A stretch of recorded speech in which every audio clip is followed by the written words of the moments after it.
Baik, di sini saya akan melakukan pemeriksaan urea genital pada pria.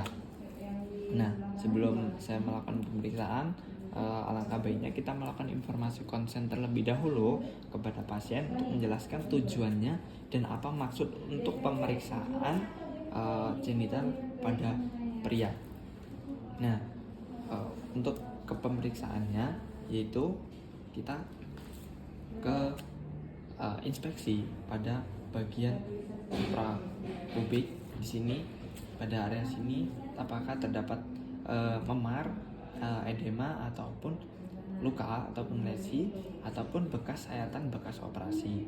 Nah, jikalau tidak ada, kita melakukan palpasi pada area suprapubik, yaitu pada 4 bagian. Nah, di sini juga kita bisa melakukan perkusi. Nah, perkusi ini untuk mengetahui bahwasannya apakah terdapat distensi usus pada area suprapubik. Nah, jika terdapat distensi usus, maka bunyi perkusi adalah timpani. Nah, jikalau di sini posisi kandung kemih penuh, itu dia bunyinya redup karena terdapat urin. Nah, untuk selanjutnya yaitu kita ke area penisnya. Nah, pada area penis ini kita melakukan inspeksi terlebih dahulu pada penis apakah terdapat pembengkakan ataupun terdapat memar.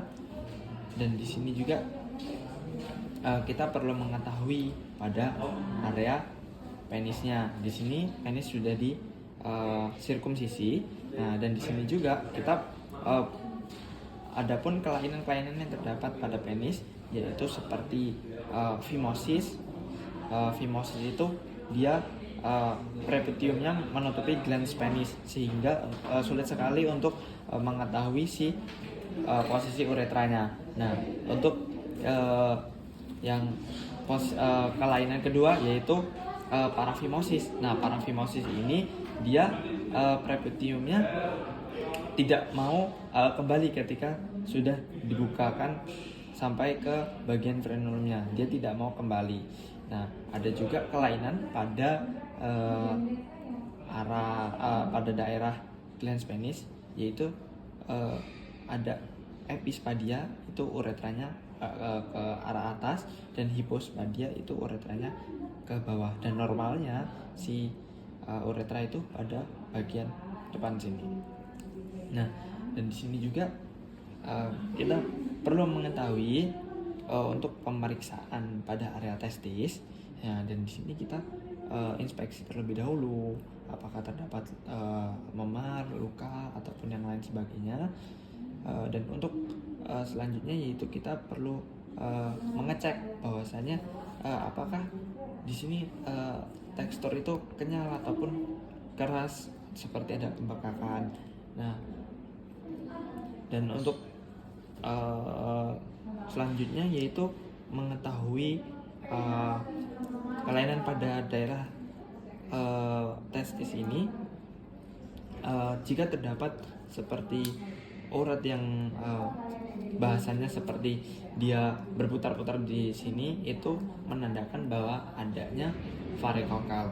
Nah, dan untuk tindakannya juga itu transluminasi. Itu kita menggunakan senter untuk mengetahui bahwasanya apakah di penis ini terdapat hidrokel seperti cairan. Nah, kita bisa menggunakan senter. Nah, jikalau senter ini tembus, dia cairannya seperti tertembus oleh senter, berarti di situ terdapat cairan hidrokel. Nah, dan untuk selanjutnya kita pada area colok dubur. Nah, pada area colok dubur ini kita menggunakan 2 jari. Nah, 2 jari ini kita menggunakan lubrikan untuk memasukkan tangan kita ke dubur tersebut. Nah, kita bisa memasukkan sebelum kita memasukkan kandung kemih itu harus kosong terlebih dahulu. Nah, untuk selanjutnya kita memasukkan, setelah kita kasih lubrikan, kita memasukkan tangan kita ke dubur. Nah, kita di sini bisa masuk pelan-pelan, kita bisa masuk dengan satu jari. Nah di sini kita bisa mendeteksi area pada si rektum. Di sini kita positif terdapat tekanan pada musculus sphincter aninya, itu dia ada tekanan. Di sini kita perlu meraba pada area rektumnya. Nah, di sini apakah terdapat pembengkakan ataupun terdapat luka di sini ataukah ada nyeri tekan. Nah, untuk selanjutnya kita ke arah jarum ke angka 12. Di sini kita mengetahui bahwasannya ada si prostat. Di sini juga kita bisa meraba teksturnya itu ya kenyal, dia tidak ada. Jikalau di sini kita raba dia keras ataupun membesar, di sini terjadi pembengkakan pada prostat. Dan juga bisa kita mengetes pada refleks bulbocavernosa itu dengan cara meremas gland penis. Di sini positif terjadi refleks seperti menekan dia pada area sphincter aninya. Nah, dan untuk selanjutnya kita cabut pelan-pelan supaya pasien tidak merasakan kesakitan. Kita evaluasi bahwasanya di sini apakah terdapat darah ataupun terdapat feses ataupun terdapat cairan. Dan untuk selanjutnya kita bersihkan area urogenital tersebut.